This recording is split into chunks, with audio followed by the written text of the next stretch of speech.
Day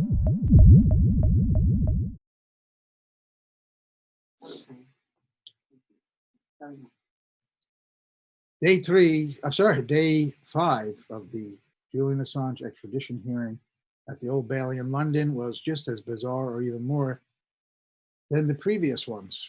This is Joe Lauria reporting for CN Live.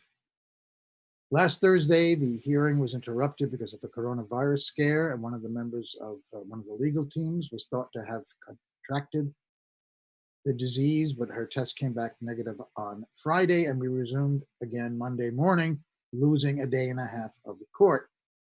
In fact, the day began today with a discussion about whether masks should be worn in court or not. Edward Fitzgerald, a defense lawyer for Assange, said that one of the issues was going back to the glass cage where Julian Assange is held during these proceedings meant putting his face close to a slit in the glass, and Assange's face would have to come close to the glass in order to hear. This is some of the extraordinarily unusual circumstances of this hearing. But we then saw the camera switch and we saw Julian Assange, the only time we saw Assange, and he was indeed wearing a mask as well as a suit, sitting in that glass cage.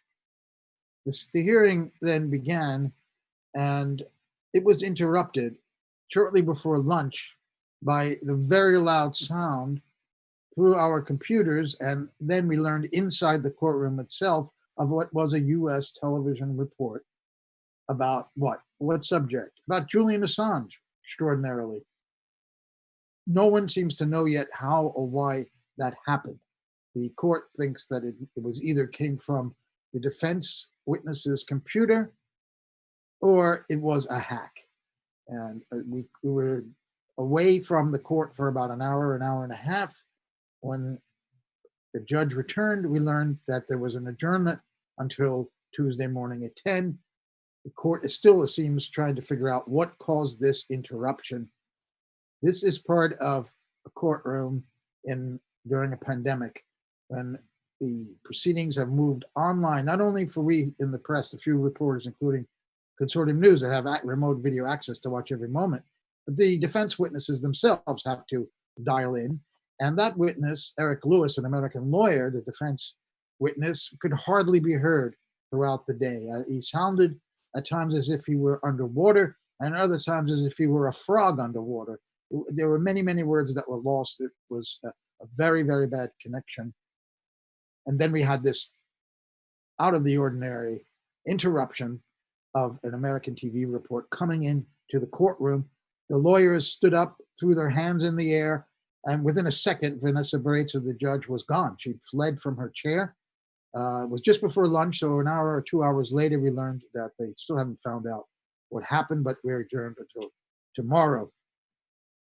We did have some testimony today, however.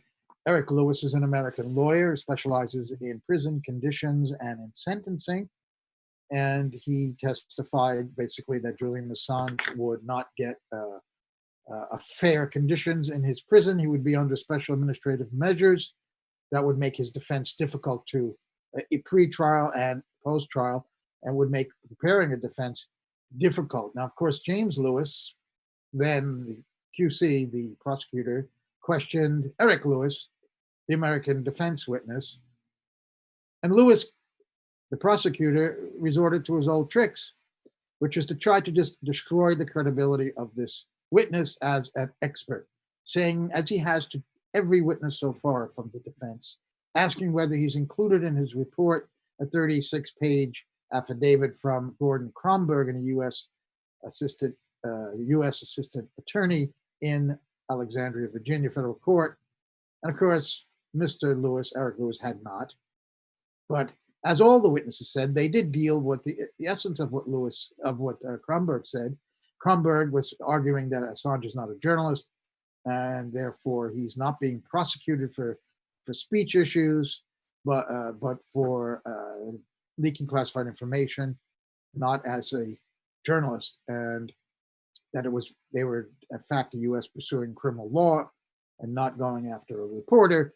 Each witness has tried to bat that down by speaking of the facts of the case and what is in the indictment. he tried, Lewis did, the prosecutor, to say that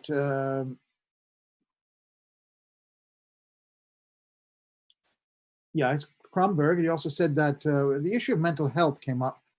The prosecutor, Lewis, was referring to a case called Ahmed in the European Court of Human Rights, in which a defendant facing extradition was indeed extradited, even though he was listed as having mental health issues. So what also Lewis, the prosecutor, tried to say that Zacarias Moussaoui, the 9/11 hijacker, had gotten a fair trial in Washington, and why wouldn't Assange get one as well? So what Lewis is trying to do is to say that there is a precedent for somebody having mental health issues and still being extradited. So that mental health issue is not a reason why someone shouldn't be extradited, as Assange may be suffering from Asperger's, as some of his doctors had said. And Lewis, the prosecutor, also wants to say that he can get a fair jury trial, unlike what Eric Lewis, the witness, was saying, that he was unlikely to get a fair trial in Alexandria. And this is where Lewis really screwed up, because the prosecutor, because in fact, by saying that Moussaoui got a fair trial means that Assange would, Lewis, the defense witness, pointed out that Moussaoui was tried in the District of Columbia District Court, a very different jury trial than the one in Alexandria, Virginia. So that made James Lewis, prosecutor, look pretty bad right there, and he just skipped over it and plowed ahead. But at the end of that session, in which Eric Lewis held his ground, James Lewis, the prosecutor, asked for a 10-minute recess without the witness being present. We fortunately were privy to that conversation between Lewis and the prosecutor and Judge Vanessa Barreza. It really devolved into almost a shouting match. Lewis is a highly emotional man. As we heard from Alexander Makuris, our legal expert on CN Live last weekend, this is very unlike a British prosecutor who normally stays totally controlled and calm and doesn't give a lot of respect for the defense argument. In this case, Lewis is acting like an American prosecutor, bullying, raising his voice, to the point where Lewis, the witness, asked at least once or twice to be fair. And another time he said, "I've been courteous to you, why don't you be courteous to me?" This is the witness talking to the prosecutor. And that showed a little spine on the witness's part. But in this exchange, this extraordinary exchange between Barreza and Lewis, the prosecutor, Lewis actually said that, "I'm giving a warning," he told the judge. "I'm not prepared to be under any circumstance where he is allowed to give long answers. It is not how cross-examinations worked." He lectured Barreza, who is, Lewis has more experience in court than Barreza does, and he seemed to be condescending because of that. He said, after he gave this warning to the judge, that he's never been guillotined in a cross-examination ever by no judge in 35 years, experience it in the extradition cases that I've been involved with. What he means by guillotine is being cut off by a time limit. But Barreza, she was quite firm with him, and I think quite annoyed. She told Lewis that the court has the power to, I'm quoting, "to ensure efficient movement through this case. There are 39 witnesses. I asked you before the trial began, and you provided a time estimate. The word guillotine comes from you. I say it's time management, and that's the end of the matter." But she did not take kindly to this accusation that she was guillotining him, because she held him to what, a 4-hour time limit during the day, where the defense has 30 minutes to talk to their on direct examination, and the prosecutor has 4 hours. That's not enough, according to James Lewis, and he could not bear having to be guillotined by her when she didn't know how he was laying out his cross-examination. She correctly told him that that was the estimate he gave, and she was going to stick to that. 4 hours. Now, why is Lewis behaving this way? One could only speculate, but especially from last Thursday, before the coronavirus scare, and on Wednesday, especially with Trevor Tim, his cross-examinations is not going probably the way that he wants. That these witnesses are responding to him. They are not allowing him to bully them, and he's not making many great points, and that's probably because he doesn't have a very strong case, as we've discussed on previous videos here. He has a weak case, especially as the government's been trying to narrow it only to documents that named informants, which is an issue we went into in depth in the CN Live that we did over the weekend. So here is Lewis, frustrated, taking it out, it seems, on Barreza. So just before lunch, the TV report came out. Kevin Gostola has tweeted that it was the voice of Chris Wallace of Fox News. I didn't recognize that. It might very well have been, but it's a huge mystery how another bizarre instance in this case. And today we had two, this outburst from Lewis, this angry exchange that he had with the judge, who was extremely tolerant of his behavior. In fact, I should add that when he returned from this 10-minute recess, Lewis apologized for being intemperate. So he realized he'd gone too far, but I wonder how far that apology goes.